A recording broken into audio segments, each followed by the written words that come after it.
ভাবছেন আপনারা এখনো বীরভূমের 70% মানুষ যারা প্রতিদিন সন্ধ্যাবেলায় তুলসী তলায় প্রদীপ জ্বালায় তারা মরে যায়নি।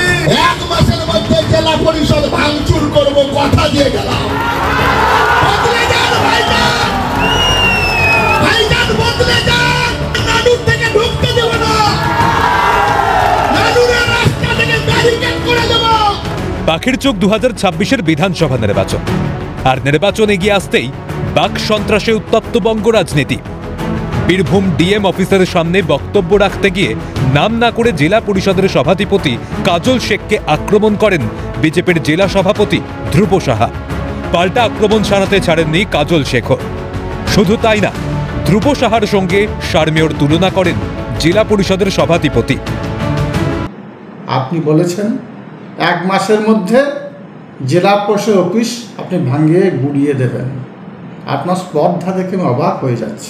একদিন জেলা পরিষদ অফিসে পা দিয়ে দেখাবেন, শুধু পা দিয়ে দেখান, একটা ইট সরিয়ে দেখান, তবেই বলবো আপনি বাপের বেটা।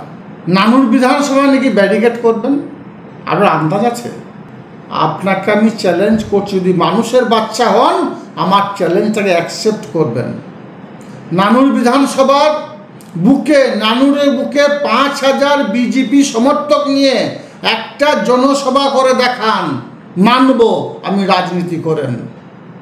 না হলে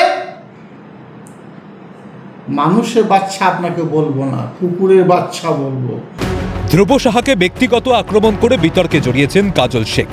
তার এই মন্তব্যের পর শুরু রাজনৈতিক চাপানোতর। পাল্টা কড়া ভাষায় আক্রমণ জানিয়ে বিজেপি জেলা সভাপতি ধ্রুব সাহা বলেন, নেশার রাজনীতি করেন ভাইজান, চশমার দাম 1 লক্ষ টাকা, আর নেশা ছোটানোর জন্য মুখ্যমন্ত্রীকে হস্তক্ষেপ করতে হচ্ছে। জেলা ঠিকঠাক চালাতে কোর কমিটি করতে হয়েছে। বারবার যে অভিযোগ উঠছে দুর্নীতির আখড়ায় পরিণত হয়েছে জেলা পরিষদ, ঘুরিয়ে কি সেই দিকেই ইঙ্গিত করলেন ধ্রুব? কুকুরের কাজ কুকুরে করেছে, কামড় দিয়েছে, তাই বলে কি মানুষের শোভা পায় কুকুরকে কামড়ানো? দেখুন, উনি নেশায় রাজনীতি করেন ভাইজান। তো নেশাটা কিসের নেশা?